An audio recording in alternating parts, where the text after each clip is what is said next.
Então, imagine que toda a nossa vida seja uma simulação de computador.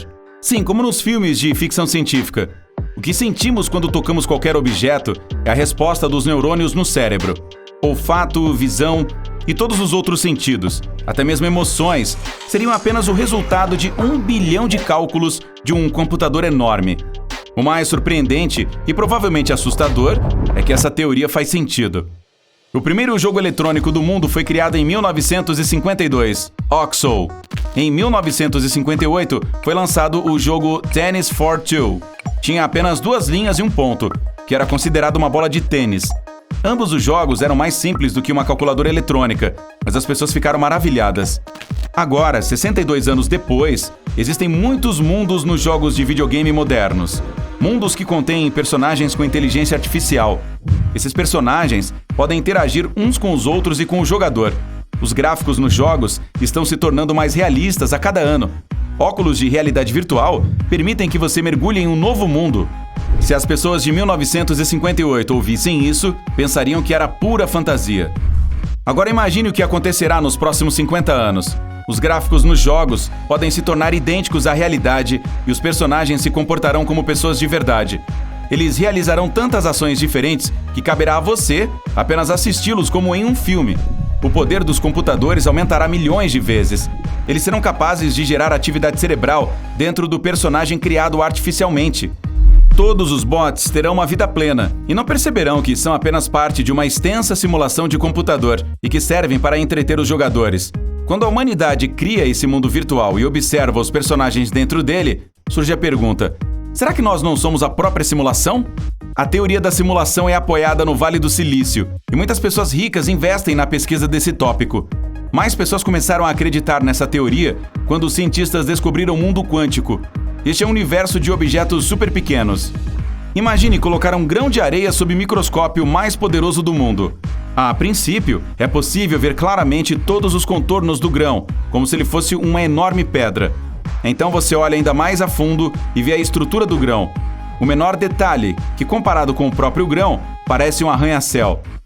Você olha ainda mais profundamente e vê sua estrutura molecular. Se você aumentar o zoom ao máximo, a clareza do que você vê ficará embaçada. Você também verá que a imagem consiste em grânulos que lembram pixels. É como assistir a uma TV 4K, mas você pode ver pequenos pontos se chegar perto o suficiente da tela. Todos os objetos físicos são feitos de moléculas. As moléculas são feitas de átomos. Existem núcleos dentro dos átomos. Nos núcleos, os prótons e nêutrons voam. Mas essas partículas estão tão distantes que quase toda a área do átomo está vazia. Se você aumentar o núcleo de um átomo até o tamanho de um campo de futebol, as partículas voando ao redor estarão a vários quilômetros de distância do núcleo. Em outras palavras, quase todo o espaço físico consiste em um vazio, como se fosse um holograma. Mas o experimento mais incrível e belo que fez as pessoas duvidarem da veracidade da nossa realidade é a experiência da dupla fenda. Então imagine que você está jogando um jogo de videogame com um mundo vasto e aberto. Pode ser uma grande cidade ou um planeta inteiro. Neste mundo, muitas pessoas caminham, carros rodam, pássaros voam e animais correm. Este jogo requer muito poder de computação para funcionar corretamente. E para otimizar esse poder, o jogo funciona de forma que você veja todo o mundo desenvolvido apenas quando você olha para ele. Por exemplo, você anda de moto no jogo. Você vê um mundo aberto à sua frente. Mas atrás de você e em lugares onde você não está olhando, o mundo não está totalmente carregado. Para que você carregasse o mundo como um todo, com todos os seus milhões de detalhes simultaneamente, seria necessária muito mais energia do computador. Portanto, o mundo é carregado apenas nos lugares para onde você olha. É assim que os jogos otimizam a energia. Às vezes, a imagem não carrega imediatamente. Por exemplo, você vira rapidamente e percebe que o mapa do jogo está confuso, mas um segundo depois ele se recupera totalmente. Graças ao fraco poder do computador ou ao motor de jogo ruim, as informações não tiveram tempo de carregar. Ou quando você se aproxima de um grande edifício à distância, primeiro vê o contorno desse edifício, e à medida que se aproxima, começa a distinguir mais e mais detalhes. Isso nos leva à experiência da dupla fenda. Imagine um tubo que atira pequenas esferas, partículas de luz, fótons, a um quadro negro à sua frente. Você dispara uma explosão de fótons nele e eles deixam um rastro no quadro. Agora, vamos colocar uma placa com uma fenda vertical fina no meio entre o quadro e você. Você começa a atirar esferas e algumas delas passam pela fenda na placa. As partículas que atingem o quadro negro, por meio dessa fenda, deixam um rastro vertical suave. Agora a parte divertida. Fazemos outra fenda vertical na placa.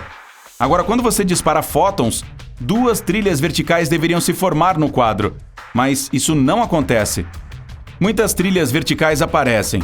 Quando os fótons passam pela placa, eles estranhamente perdem a propriedade de partícula e adquirem a propriedade de onda. E essas ondas batem no quadro e deixam um padrão incomum na forma de várias listras verticais. É como se os fótons passassem por 10 fendas em vez de 2.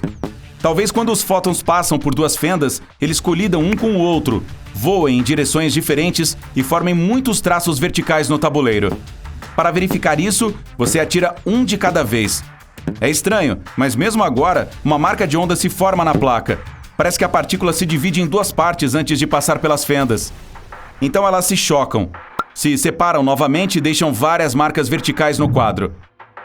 Para entender como isso acontece, você observa cuidadosamente os fótons antes que eles passem pelas fendas. Você coloca um dispositivo de medição perto da placa e vê como os fótons voam para a placa, passam por ela e não há ondas. Quando você observa os fótons, eles não se transformam em ondas. Mas se você não os observar, os fótons deixam uma trilha de ondas. Os fótons se comportam como ondas quando não são observados. Como um mapa em um jogo de videogame parece embaçado e sem detalhes. Mas assim que você olha para lá, o mapa fica claro. Os fótons, como este mapa, se comportam de maneira mais lógica quando você olha para eles. A observação muda a realidade ao seu redor, assim como a observação de um jogador no jogo torna a imagem mais detalhada, exatamente como em uma simulação. Não há prova 100% de que vivemos em uma simulação, assim como também não há prova de que vivemos em um mundo real. As pessoas sentem o que está acontecendo com elas, experimentam felicidade, raiva, pena, tristeza e apenas essas coisas importam. Mesmo que vivamos em um holograma que simula completamente a realidade, o que há de errado nisso? A diferença entre essa simulação e a realidade é impossível de sentir. Acho que minha cabeça vai explodir.